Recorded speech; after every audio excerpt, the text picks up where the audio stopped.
Masalimo 119 verse 105 mawanu ndiye nyali ya kumapazi yanga, ndiye unikira panjira panga. Dziko lapansi lakhala likugwiritsa ntchito mababu icecom, akhala likugwiritsa ntchito nyali za koloboyi kupezekatha parafini zimathima. Komano mawu a Mulungu ndi moyo, mawu a Mulungu ndi nyali imene tsiku ndi tsiku moyo wathu angathe kugwira nafe ntchito.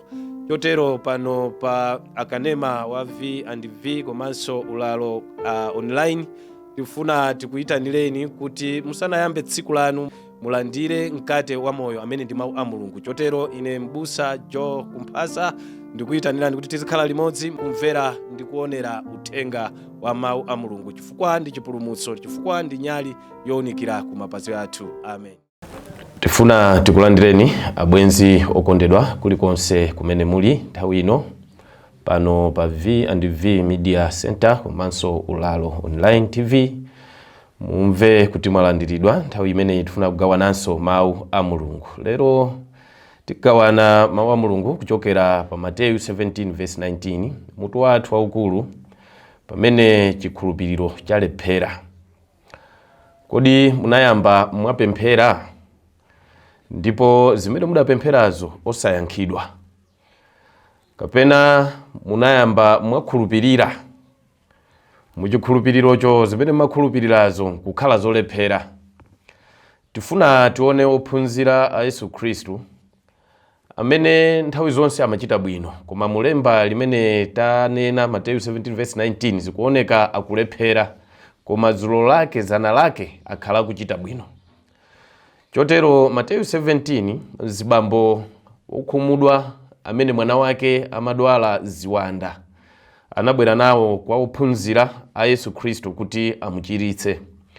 Chotero ophunzirawo akhala kuchiritsa mbuyo monsemu, komano siku ili zidakanika, sopano alephera kumuchiritsa, kutulutsa chiwanda chimenechi.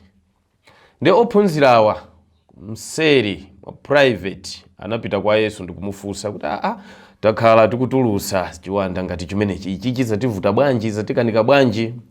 Yesu akuwayankha ndi mawu amodzi onena kuti chifukwa chakuti chikhulupiriro chanu ndi chimene chikupangisa kuti mulephere kutulutsa chiwanda chimenechi.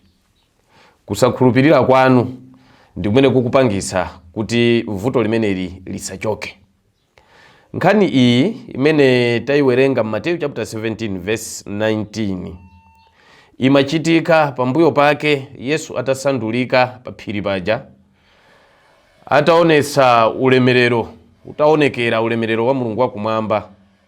Yesu Khristu adawala nkhope yake pamene adatenga Petro, Yohane, Andrea ndikukwera naye pamwamba pa phiri pamene ophunzira anali kuchigwa pansi pa phiri. Ndi nthawi imeneyi zibambo odwala, mwana wake odwalayi anabwera naye kwa ophunzirawa.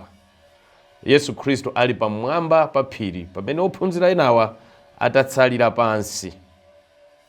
Mawu a Greek onena kuti oligopitisia akutanthauza kuti little faith, zimene Yesu Khristu wafotokoza kuti chifukwa chakuti chikhulupiriro chanu ndi chochepa, ndikuona vutoli sili kuchoka, ndikuona mwalephera kunchiritsa mwanayi.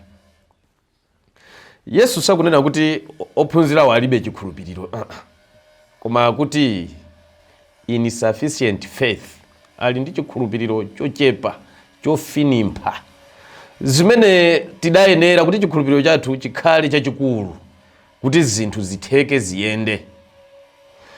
Chikhulupiriro chimene chili chapamwamba chimene ophunzirawo adali nacho.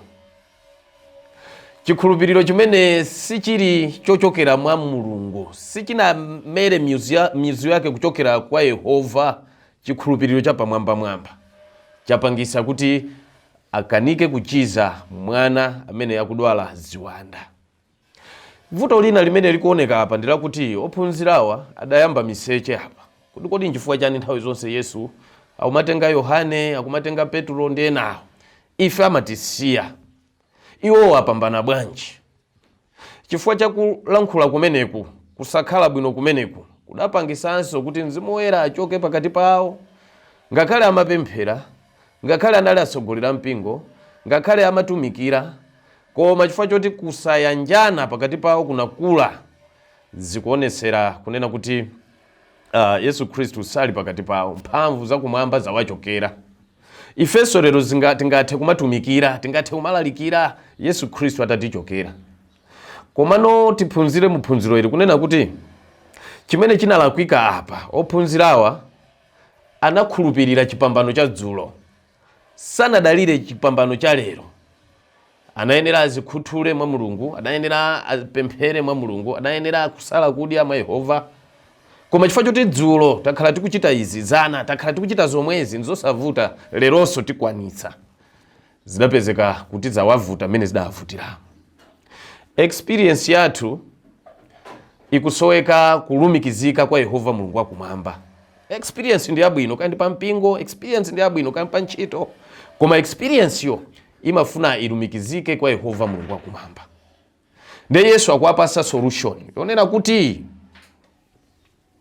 chiwanda ichi sichitheka kuti chituluke ndi pemphero lokha, komano zimatheka ndi pemphero komanso kusala kudya. Chifukwa choti dzulo anapemphera, aona ngati kuti vutolo limene labwera lero lingathe chifukwa cha pemphero la dzulo. Abwenzi okondedwa amene mukutionera, lero tinayeneranso tipemphere, lero tinayeneranso kusala kudya. Mawu ena chipambano chathu chikudalira ife tizikhuthule, tizipereke kwa Yehova Mulungu wakumwamba. Pemphero si chizolowezi, komano ndikudalira. Zimatanthauza kuti pamene tikupemphera tikudalira kwa Yehova Mulungu wakumwamba, osati chifukwa choti tazolowera kuchita zinthuzo. Kusala kudya sikuti tizilange ndi njala, komano ndi focus kuti mmene ndasiya osadya ndifuna ndichite focus pa izi, ndikhazikike pa izi. Chotero Mulungu wakumwamba atithandize kunena kuti chikhulupiriro chathu chikule, osati chichepe, osati chisweke, komano chikule.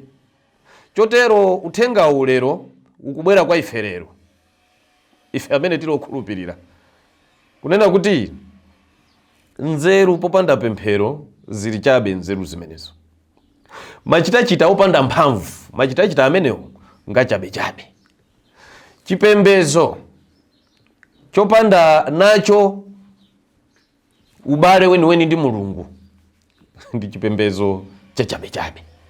Komano tikhale pa chipembezo, pa chikhirisitu, tili mu ubale weniweni ndi Mulungu wakumwamba. Ndikuona lero tikuvutika, tikulephera, zinthu zathu sizikuyenda chifukwa ubale wathu ndi Mulungu suli bwino. Mphamvu zathu tikuzidalira tokha, tayisiya Mulungu wakumwamba amene anayenera kuti atipase mphamvu. Chotero Mulungu akuyitanira wina aliyense wa ife amene tikumva uthengawu kuti timudalire Mulungu, timuyitane musauso, mavuto, mumtendere, ndi cholinga chakuti tikhale naye. Kumapeto peni pa phunziro lathu tifuna Mulungu wakumwamba abwezeresenso chikhulupiriro chathu kwa amene chili chofowoka lero. Mwina talephera munjira zambiri, kandi mayeso ku sukulu, talephera ntchito, talephera kama interview, talephera chani. Tiyeni timuyitane Mulungu wakumwamba kuti Mulunguyo apambane muzimene takhala tikulepherazo. Mwina nthawi zambiri takhala tikuzichita tokha. Nthawi ino Mulungu wakumwamba alowerere muzithu zathu zonse kuti ziyambe kuyenda. Tiyeni tiyitane chikhulupiriro chimenechi chikhale mkati mwathu kuti timsankhe Yesuyo kukhala mbuye ndi mpulumutsi wa moyo wathu lero. Chotero Mulungu wakumwamba atithandize, akuthandize na mayi ndi abambo, anyamata ndi atsikana konse kumene muli.